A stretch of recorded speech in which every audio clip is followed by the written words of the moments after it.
Happy Saturday night, everybody. We are ready to start Fanboys Unleashed under its umbrella, Fanboys Unleashed, and the football show called Pigskin Perspective. That's right. We are wild here. You know what's wild? Having a new co-host. Brandon Knowles is about to join us, the new co-host of Pigskin Perspective.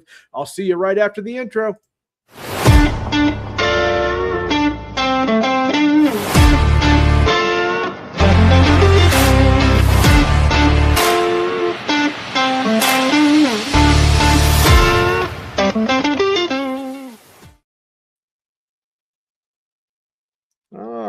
Let me see if I can get the window. There we go. The windows are right, everybody. Welcome to Fanboys Unleashed, Pigskin Perspective. I am your host, Sam Dean, a.k.a. Mr. First Down, your favorite Titans fan. With me, the way more intelligent Brandon Knowles, the straight man. I am Joliet Jake, and he is Elwood Blues. He has to he's getting the band back together. Brandon, welcome to episode 1 of Pigskin Perspective, technically, under this new structure, this new umbrella. How are you? I am doing good. How about you, sir? I'm appreciative of being here. Hey, we're happy to have you. We are happy to have you. We are retweeting the live stream on your X because that's just what we do here because we're crazy people. You know, all of the things. So we'll start out with a getting to know you bit. You know, you're a Titans fan just like me. So God bless you. We'll start out with some little Q&A here. Who is your favorite Titans player? Oh man. So I kept it more original and kept it with the more recent players. So Jarrell Casey. Okay. Is my guy. Nothing wrong with that. Absolutely love the energy, love the passion, love the way he led. And that man being on the field was so underrated. I don't care what anybody says. He was phenomenal. So it was. The day he had to leave, it was a sad day. But we all understand it's a business. And the move was actually a smart move with how they did it. So I know a lot of people were very upset at that. But at the end of the day, if you can move cap space without it impacting your team and taking a lesser pick for it, I mean, you can't ask for anything better there. So I wished him the best, and I know he's doing well since. But tore both of his biceps, God bless him, the very next season. That was it for him. Yep. But you know, I realized later, I was like, man, they did draft his replacement in Big Jeff. Like you realize it as it happened. Like, oh, okay. Jarrell Casey, undersized by all accounts, not the right fit, and he became possibly one of the biggest game wreckers we've ever had on the team. I mean, he would just blow running routes to pieces. Yeah, he just played so much bigger than his size. So you'd think this little guy, whatever. No, he played much bigger than what he was. So yeah, he was a dude, to be sure.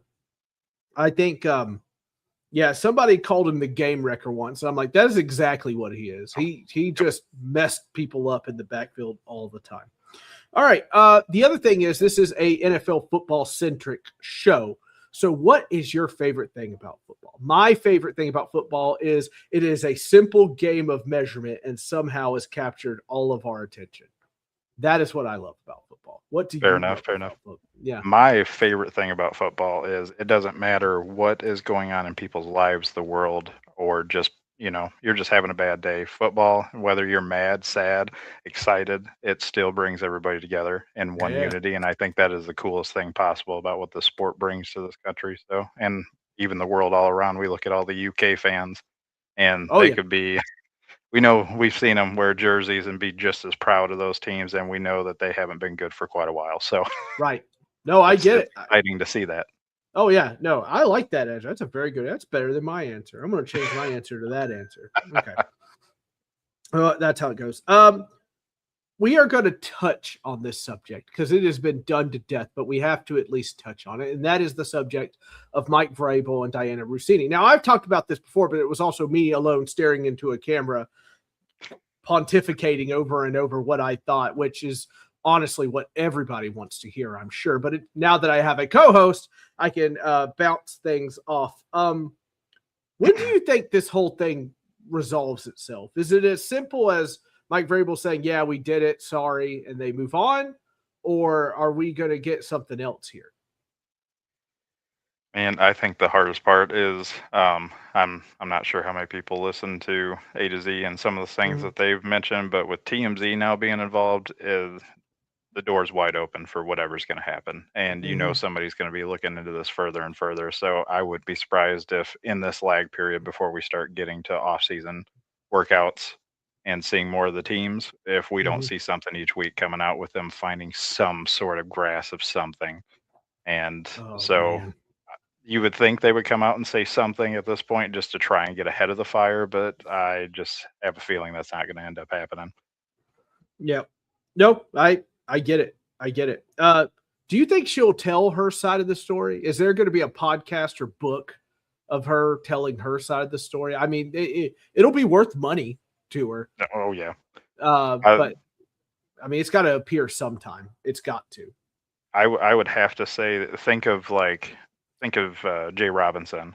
For the Mhm. longest time, he did not talk about us. He didn't talk to anybody regarding what happened, how he Nope. felt, what he Nope. thinks of things moving forward, until a much extended time later. So I kind of feel if anything's going to happen, that's probably what we're going to see, of some sort of outline for a conclusion in this whole story by that point, Mhm. if she ever even does. I mean, the biggest thing is, what is she going to do for a career? Because we know that this is more detrimental for somebody who's not only a Right. woman but a reporter that had Right. such a high end role as a reporter Mhm. to where we are now. So Right. I'm really curious to see what's going to play out overall for that. Which also leads into what's going to happen with Ravel, because the whole talk is he going to be suspended? Is he Right. going to resign? What's going to happen here? And that's also a big question. But I can just tell you, we all know the Pats' history, and I don't Mhm. see anything happening more than, well, this sucks, but they've got a history of doing some shady stuff, so I don't see that changing much more than what's already happening here. So, Right. I'll put it this way, and full credit to Conquer Sports on Twitter. He is a Patriots fan, but he writes very well and he defends his points very well. And he totally defended it to a point where I understood that the whole collusion, that a lot of Patriots fans, including smart people like himself, are pushing back against collusion, and they have absolutely right to, because mhm. no one's going to be able to prove it.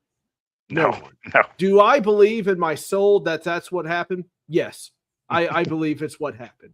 But here's Yep. the other thing. And I got this quote from a member of the All 22 in the Paul Kaharski chat named Alex Kiltner, and he does a great job. But I was asking their opinions on it, and he said, sex isn't illegal or directive of tampering. It's tabloid and click stuff. That's why we aren't seeing more about it, in my opinion, about it being collusion and Mhm. whatnot. Kellerman made a good point that there are many more reporters and media gambling on games with the benefit of insider knowledge than the people having affairs, and no one cares about that. And I think that is absolutely true. I Oh, think there that's a is very good point. collusion. I think there's a lot of collusion going Mhm. on, and nobody wants to push it because it would Yep. put them all down the table. Well, So, exactly. You're opening a whole can of worms. That's not only just head coach, reporter, it's a whole thing from top to bottom. And then do you really want to have all that being thrown out there? Especially when you have people like TMZ trying to dig in oh and yeah, find holes. oh And yeah. that's bad publicity. So the sooner this gets over with, the more they're happy about it. Absolutely. No, 100%. It's just a mess. It's the stuff you try not to think about as Mhm. you like watch football. Like, And with please coercion no. too, it's so tricky because do you have text messages? Do you have phone recordings? And it's Mhm. like, don't tell me anybody was tapping in on phone calls, because more than likely, I think they're smart enough to not have something in writing saying, "Hey, do this." Right. So, Yeah, no, exactly. Exactly. And nothing exactly illegal, you know what I mean? Like mhm. you can't really subpoena somebody, you know what I Right. mean, or for something like that. So, yeah, no, I get it. I get it. Okay. That is the end of our Rossini and Vrabel talk, everybody. So if you're a Patriots fan and we're skipping this part, there you go. You're free to go. So we signed the draft picks pretty quickly this time. I remember as years passed, it was almost before training camp, and I was like, "Are we going to sign our Mhm. draft pick, or are we done?" But Carnell Tate, $33 million for just signing on a dotted line as a signing bonus. It took me back. I was not ready for it. But I just feel like man, they're paying him pretty well. Do you think they are having some high expectations on Falk and Tate coming right out of the gate? I would say if I was going to look at them both together, I would say Falk has a lot more leniency compared to Tate, just because we all know our history with wide receivers, and the best one we've had obviously is the big tear in the heart of AJ Brown. It still hurts. And so it still hurts to this day, but also there's kind of the talk of that ego and personality that's kind of ended up showing its ugly head a little bit, has kind of been something like maybe we actually did dodge a bullet there. I know that's a hot take, but the guy's an amazing receiver. Burns my hands. Amazing receiver, amazing talent. I wish we had him because it really would have probably made a huge difference for anybody we had in QB.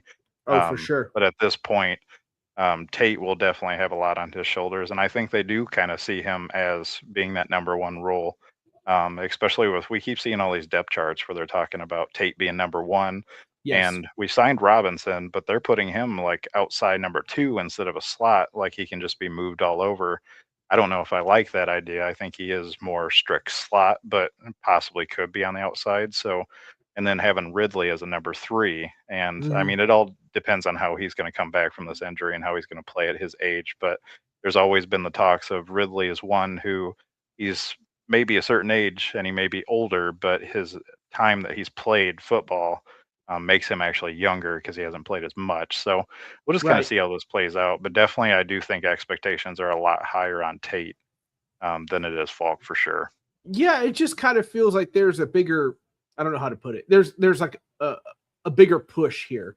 Like, hey, Tate's going to be, previewed. I don't know why I feel that way. It just something, the way that Dayball's talking with him on the sidelines in the rookie training camp. And I mean, they all do that or whatnot. I don't know. It feels different to me. I don't know how to explain it. And that starting money there, especially the signing bonus, which you don't have to give them that large of a signing bonus, and you gave them that large of a signing bonus, makes me feel like, hey, it's on you, my friend. Like, here we go. As to Wendell Robinson, Dayball, I think, made it perfectly clear. He said, we're going to use him in a different way. We did not use him in New York. So there is a plan for him that they're going for. Now, I'm with you. I'd rather have a short range goblin, ball goblin, and be perfectly fine with that. I mean, a more athletic, more skillful Kendall Wright, if you'll take that example. Oh man, yeah, it sounds just fine to me. But hey, you guys got the keys. You drive the car any way you want. So we have our away opponents. We have our home opponents. Got Texans, Colts, and Jaguars. This is the home. Browns, Steelers, Jets, Eagles, Commanders. And we have our away opponents with Texans, Colts, Jaguars, Ravens, Bengals, Cowboys, Giants, Raiders, Lions. Do you like that matchup for us? Because here's my thing. We had the first overall draft pick last year, and our schedule stunk. All of the top 10 defenses, most of them went to the playoffs, just absolutely raked over the coals. Do you think this schedule is a little more, I don't want to say easier, but a little more comprehensive to a team that's trying to dig out of hell? Well, considering if we would have had this schedule last season, it would have been a little bit better, I think, for people not having to be as harsh, for us looking like we were as bad as what we were. That was some tough games, especially for a brand new QB coming into the league that everybody had a lot of questions about. And then we lacked so much talent and had so many holes. It was a mess. And we also had no identity, and we were seeing the coaching staff already just falling apart as if like there was no answer whatsoever, and everybody was doing something different, and it wasn't piecing together on the field. Yeah, no, I am a little more happy about this schedule than the last one, but I mean, for all I know, everybody's going to get like way better for no reason when we go to play them. oh man, look at this. They've somehow achieved the number one defense. Oh, great. Just out of Right. nowhere. And we'll have Yep. to be stuck with them. I do think we are going to have a top 10 defense this year. That is a hot take. The shot, I'm shooting my shot, my way too early shot. I do think we're going to have a top 10 defense this year. I do. I just feel like they have done too much and Salah's too good of a coach. Right. I think the defense is going to be very much improved. I think people are going to be blown away by the fact this D line is going to be dominant. Oh, they're elite. nasty. This is an elite team that these O lines are not going to be ready for. We were talking. I was on a Gloves Off podcast. We might be joining their network. By the way, we'll talk about that later. That's business. So we are joining their network. I should say they're giving me their stuff to use. It'll give us more of a branch out.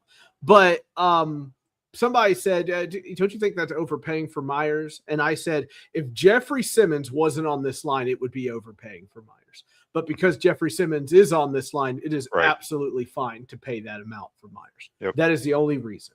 Because it makes. And let's be realistic too. If we don't pay him, somebody's going to. Oh, and yeah. 100%. Welcome to free agency. We overpay all the time. Whether it's us, it's somebody else. I mean, look at our tackle last year with Dan Moore. Was it absolutely something we wanted to do? Absolutely not. No. But was he the best option available? And is there that many good average starting offensive tackles in the league? No. If there was, every team would have one. So Chiefs would absolutely love to have one. No, sure. Line play is just so bad in the NFL right now. So bad.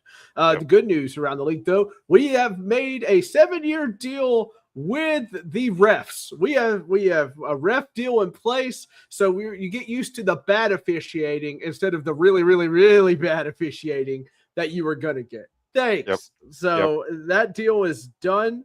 That makes me happy because Congrats, everybody gets to keep their hair this year. I know we're pulling it out. I know the cheeseheads are going, oh, thank God.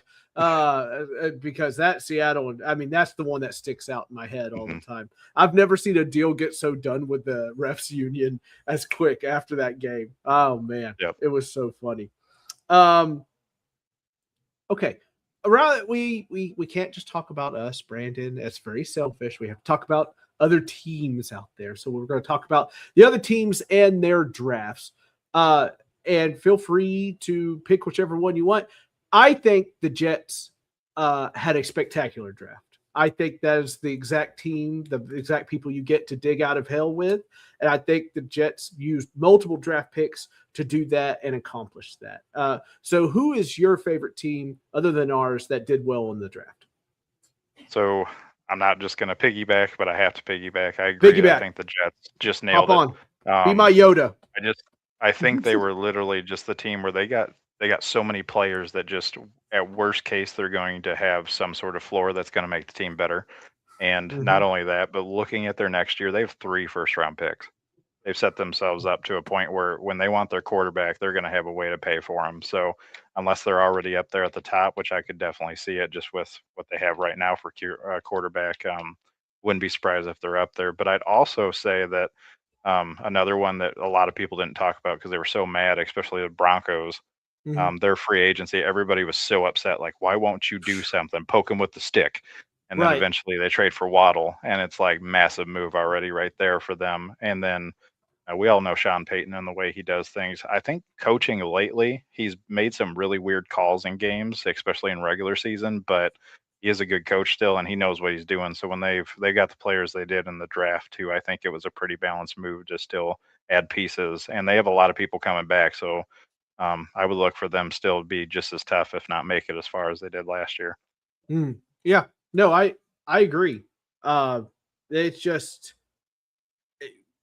this draft was a weird one. So if I feel like you stood out from this crazy draft, then you did a very good job. Right. In my opinion, right? Because you and I are like praying to Betsy that Tate is what he is, right? And not some fever dream that we have, that we actually draft a wide receiver. And it's been so long since we've drafted a wide receiver early in the first round. I mean, for sure. It's just like it makes my gut clench just thinking about it. Just And everybody they go back to the name, and everybody's tired of hearing it. But Corey Davis, I mean, everybody they wanted him to be good, Yep. and he had potential, but it just wasn't clicking. So I just don't think he had the mentality, and I'm not talking about practice wise or anything like that. I just don't think he had the killer instinct. You knew AJ Brown had the instinct. He was going to step on your throat and murder you and whatnot. I feel that Tate has the intensity because 80% contested catch completion is pretty darn good stat to have. And if you're going to go up there with hands all around you from different men grabbing and holding you, and you're catching that ball most of the time, you probably have a killer instinct, would be my guess. We hope. And 0 drops, like that's unreal. Crazy. You don't hear that. That's like video game cheating, rest game, started again. I made no catch. Yeah, I made every catch. I'm backing out of this game with this 12-year-old right now. I'm not playing that game. Not playing a game. All right. New segment with the new co-host. New good times are coming. Welcome to Takes We Hate. Ladies and gentlemen, I don't have the name of this individual, whatnot. It was on my TikTok, and now I can't find it. So shame on me. But this guy gets on there, and he says that Mike Vrabel needs his job so he can get away from home and all the troubles with his family and just escape it and coach football. You and I have families at home. But during times of tragedy or crisis, or heaven forbid, we do something as stupid and dumb as he did, would we just run away from our family? Oh, I got to get out of here. I don't want to comfort them. Your family is supposed to be your rock. They are supposed to be your steady Betty. They are supposed to be the 95 Honda Civic. Like they're supposed to be your everything. So I find that take just horrendous. Your family is supposed to be your everything here, not your job. Okay. Right. So I push back on that. Maybe I'm just a family man. And maybe I just look too much into that, but I just couldn't take that. I hate that take. I hate it. Love people, hate that take. I feel like most people would probably agree with that, and I'm with you. I mean, absolutely. If I made a mistake, the last thing I want to do to be far apart from the people that I hurt. You want to try and make things right. You want to be with that foundation. Yeah, 100%. Yeah, it just bugged me. I don't know why. I was just I mean, I know why, because it's just got to be a rock here. Got to be a rock here. I just hate the whole, he needs to get away from his family so he can feel better. What do you mean? What do you mean? Like, doesn't make any sense. Do you have a take that you hate? It's really, man, there's so many things that like can just drive you crazy or drive me crazy to the point, but it's really hard to pinpoint one thing. I'd say probably, I'm stuck here. Like my brain it's okay. It's totally cool. We all do it. We all do it. I do it more often than not. So I get it. I get it. Like pinpointing one thing, man, it's tough, but there's definitely some hot takes out there that just absolutely drive you crazy. But I'd say probably the biggest thing is based on what you're saying is people that take some sort of judgment without knowing any reason and then running with it as if like they are 100% professionals of whatever it is that topic is. And it's like, no context. And I think that's my biggest thing is context means everything, whether it's sports, whether it's life, whether it's work, whether it's personal. So I'd probably say my biggest take there would be people that take little things and don't put full context into everything. It completely can change any meaning of anything, and you can twist it to whatever you want.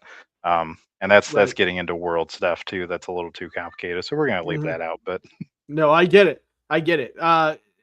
It's like the stat guys, right? They want to believe all their mathematics and stat. PFT is a prime example. Oh, perfect. Yeah. PFT or what does Chris Collinsworth do? That the system that they use, the number system. Is it PPF? So Pro Football Focus. Yeah, PFF. So like they are so obsessed and they are just fully believe in their numbers, whatever. But everyone knows, anybody that's been around the game, coaches, refs, players, will tell you that stats are not everything. Like, there is another story happening there. Like, if you just go off stats alone, then Sam Darnold really wasn't that great during the Super Bowl. Like, if that's what you're saying. But you and I both know that he was smart enough to play smart and realize he didn't have to throw a football if he didn't have to. He knew he could win that game if he just didn't make the mistake. So that's just an example. But that kind of stuff drives me crazy too. There has to be, you have to have more context. You have to be feeling for the game. Some guys just can't do that. They want the numbers. They want the math to all make sense. Like, you could figure it out. Sometimes it's just too complex, and football is too complex to figure out sometimes. And that's just how it is. But it's also the reason why we watch. So like them's the berries, that and to watch, somebody get trucked or whatever. Okay. All right. Well, I've got nothing left for us this evening. I'm fresh out of cards to play or whatever else. I'll tell you one. Here's one I hate. To all the people that still wish Mariota was on our team after all these years, I don't know how these people exist. I really don't. And look, I get it. He's the nicest guy ever. I totally agree. He is. You'll be hard pressed. That doesn't make him a starting quarterback. It's not going to make him a starting quarterback. He's not a starting quarterback now. He wasn't then or whatever. This isn't something the Titans did to make him bad. He's just not a starting quarterback. And that's a hard thing to accept. I'm glad he signed all this stuff for you. I'm glad he got a picture. I'm glad if, he somehow towed your car for you or something along those lines. It doesn't matter. He's not a starting quarterback. So let it go, people. Let it go. Yeah, there's so much this offseason about, hey, we need a backup. Let's get Mariota here. It's like, what makes you think that's realistic? That's just not even on the table. How many teams go back to their old quarterback? Like, when does that happen? Rarely, I'm sure. Unless you're the Jets. Geno Smith. Yeah. He's going to take us to the promised land. That's what Aaron Glenn said, to which I said, that is a horrible idea. Don't say that. Not the idea. Like, you had to sign a quarterback. You signed him. Get it. Understand it. Accept it. Don't say that. Yeah. Not when you had just as bad a season as you did. And I think, what was it? He's supposed to be such a good defensive coach, and they had not one interception the entire season. That's unreal. Not one. Not a single one. And I don't get it. I don't understand it. Makes zero sense. Okay. We'll wound up the show here. Words of wisdom for us, Brandon. Do you have a parting word? It's okay if you don't, but this is just the time. LaFilo. No, he's out. My best advice I could tell anybody in life is just be patient and take things as they are, one day at a time, my friend, because at the end of it, things will work out how they're supposed to. It's not worth overreacting, and especially with the way the world is today, it's not worth letting the things you can't control you. So take it one day at a time. Amen. I'm going to go with this one. My 2-year-old boy, Ben, had to have speech therapy. He had this therapist that came for 7 months, once a week, maybe twice a week, once a week, I think. And it helped so much. He talks and everything. And once her time was done, she was done. There is no grand celebration. There is nothing like that. So, but I marvel at it. She did such a wonderful thing for us to teach Ben how to talk, to get him to talk. And, you just get these angels, I will say, in your life for just a little bit. And then they go on their merry way like nothing ever happened. But, it's great. Just don't be underappreciative of people that do that. The people, your speech therapists out there, the people that are therapists that are trying to help kids grow and whatnot. It's such a blessing. And it's been such a blessing for Ben. It's been a blessing for my wife. He finally started saying mama because of this woman and whatnot. And you're not allowed to give him gifts. You're not allowed to fraternize with them or anything. Now she was friendly. You could talk to her and stuff like that. But after the last day was done, it was done. That's it. Yep. Game over. Yep. So we made sure that she understood that we appreciate her and everything she has done. But that, you get these people that come through your lives or whatnot. Just don't hesitate to thank them for the good things that they did or do or still doing. Stuff like that. Being somebody in healthcare and just experiencing that in general. And there's always the families that want to give you something, or they want to return the favor because of what you did for them. And especially me working in hospice, a lot of times that happens more often than not. And unfortunately, we can't accept it due to ethical reasons, but also just for the fact of you don't have to. That's what we're here for. We're here to make things better for you. And try to give the best help we can, and hopefully it was good enough to where you do feel that, or you do get that benefit at the end of it. So absolutely, I'm glad you guys were able to get that benefit. Absolutely.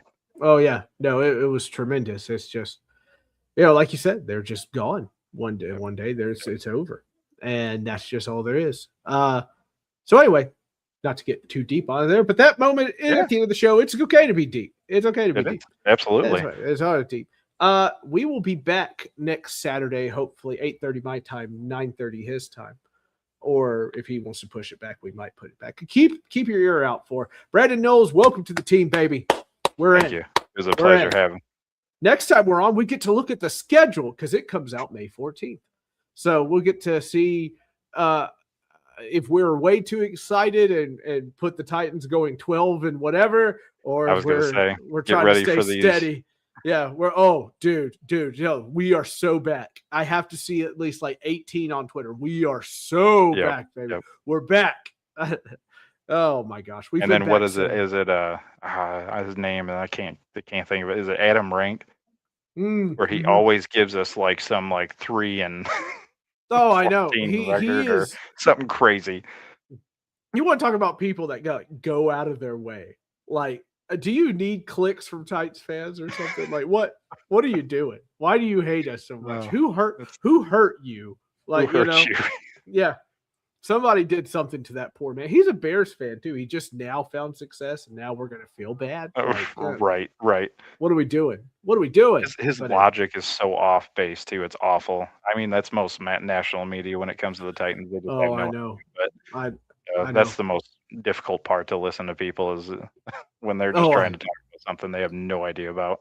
Oh, I know. It's like when I saw Skip Bayless was back, I was like, oh, God help me. Oh, like Stephen A wasn't already insufferable enough. Now I got to put up with Skip. Yep. Why are you back? Why are you here? Like, why? You didn't have to.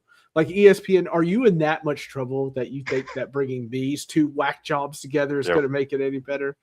Oh, no, thank you. No, thank you. Yep. We had the Shannon and Skip experience, and we all know how that ended. So, oh, golly.